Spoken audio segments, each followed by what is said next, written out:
Clown virgins, clown virgins. We're getting together to make the world better. Clown virgins, clown virgins. We'll make you laugh and play. We'll take your blues away. I am now in Jordan, in actually a clown camp with 30 amazing people. So it's just so nice to feel like we're all clowning in different places, doing like awesome things and using laughter, and just spreading joy. And seriously, like, thank goodness, because yeah, if we look around us, it's very depressing, you know? So thank God. I want to thank the universe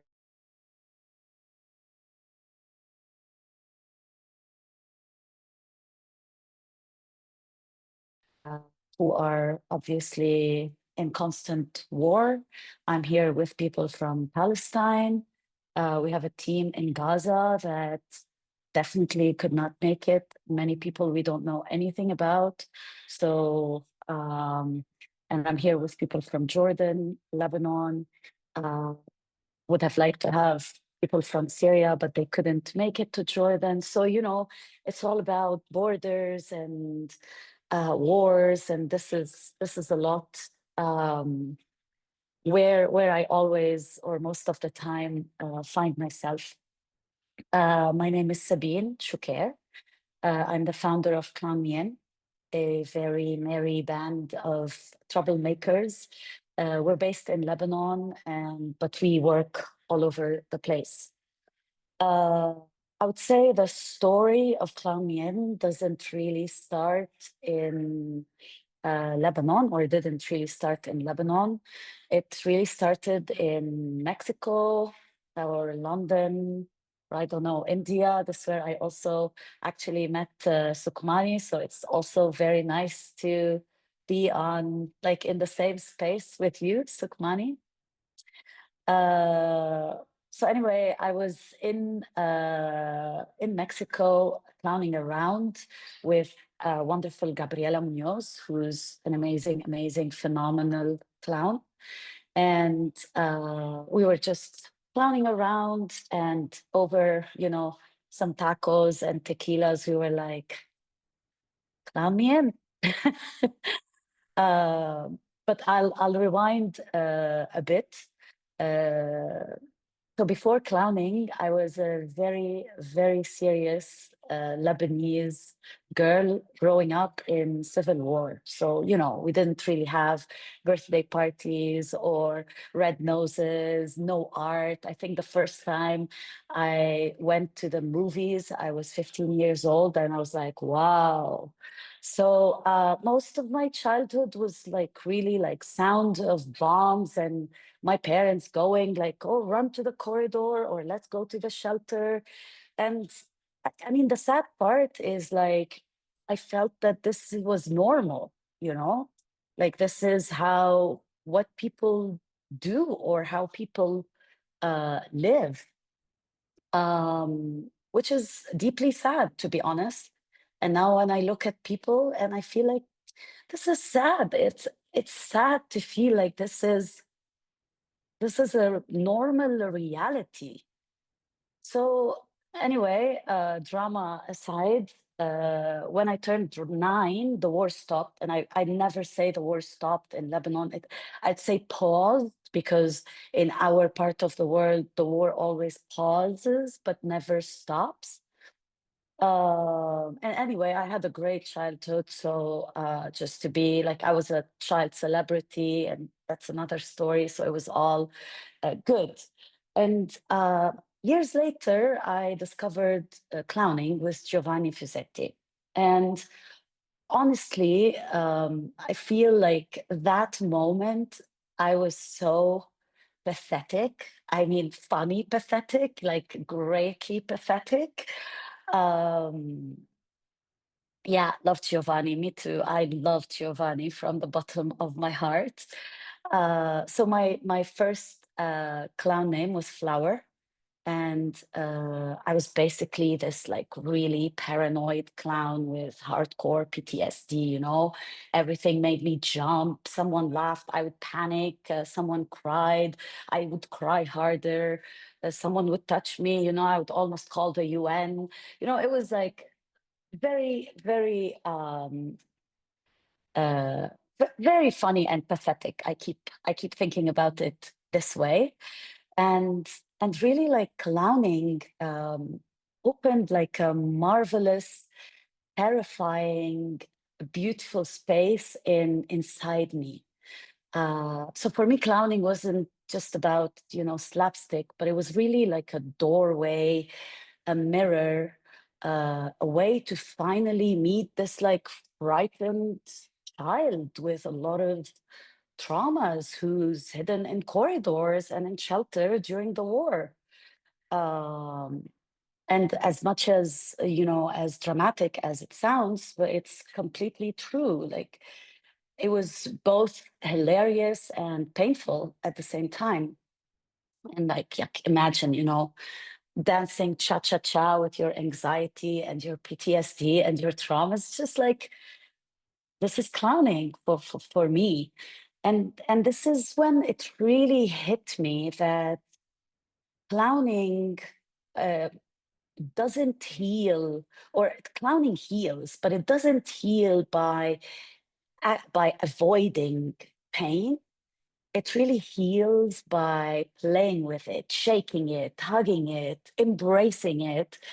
And that's when I decided that's what I want to do in my life. So, you know, I stopped being a TV host. I stopped my acting jobs and I was like, I just want to be a clown. I just want to do clowning. And from that moment in London to Mexico to the streets of Beirut and refugee camps in Lebanon and all over the world, really, uh, Clown Mien emerged from that simple belief that laughter isn't a luxury, it's a tool for survival. So everyone deserves to be joyful. Um, so anyway, this is me and Gabby. This is Gabby. We were in India. We met Sukmani. Also nice. So anyway, so Clown Mien started there and then, and we really started literally going to refugee camps and war zones um, and really like what happens when you take a red nose into these places, into a refugee camp, into a war zone. I mean, of course, first you get these confused looks, you get giggles, you get all the kids coming first to you, and then their parents arriving, and then the mothers, and then the fathers, and then everybody laughing, and some people like being like, "Oh, what is this? What is happening?" But I think the most thing we get uh, when we work with people is really connection, empathy, and hope. And we always say, like at Clown Mien, we don't just make people laugh. I mean, of course, we make people laugh. I mean, hope, yeah, we're good at that. But we do use the art and performance and play to help people process pain, find joy amid this chaotic world we live in, and maybe just like change something in this community. And I don't want to, it's not changing something, but it's just like having this moment of connection of something really, really special. I mean, well, I don't need to preach this. I mean, everybody here believes in planning. So yeah. So I would say we do a lot of different things, and I will start with the clown shows. So we do clown shows for people, for families all over, and we go especially after like big events. And I remember, and this is like a story that's very, very close to my heart.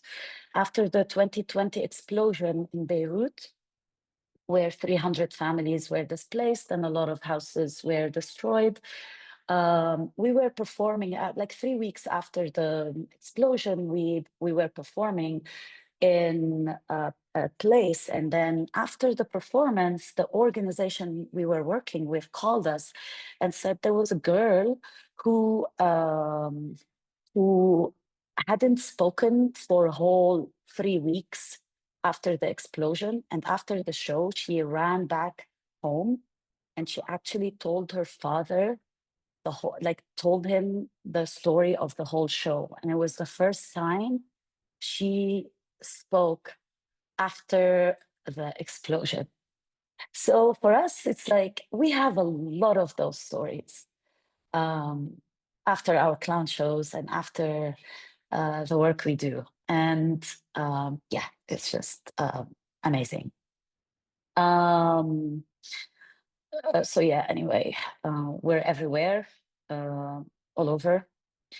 We also do street shows. So we transform sidewalks and uh, markets into spontaneous, stages of joy. So we just tour performances inspired by the stories of the places we go to, like the Caravan stories, for example.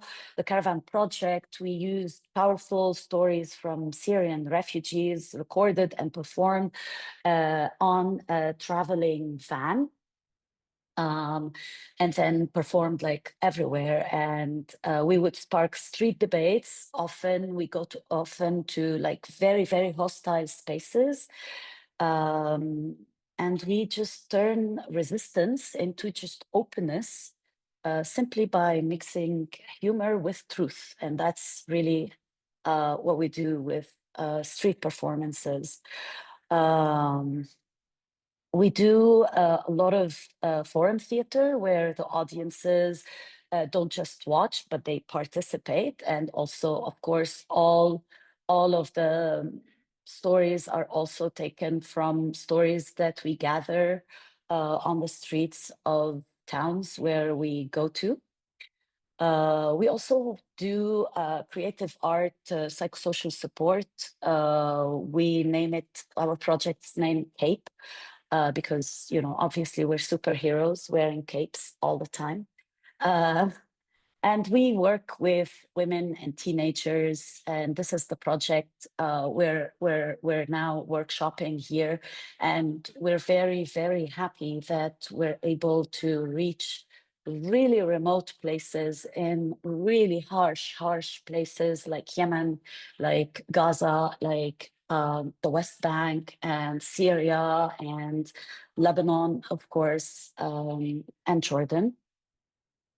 Um, and we do what we call clown attacks that were inspired by, the terrorist attacks. We thought, like, why not? Clowns can do some attacks, but with laughter. So we're always in protests. We do a lot of the activism through like clown videos on social media, and yeah, and in protests. Um, we also work with communities. We turn their stories or things that they want to talk about into big games. So we have like big games on the streets where all the families can come and play together. We have our school, or had our school. Now we don't have any more funding for it. It's the International Institute for Very, Very Serious Studies.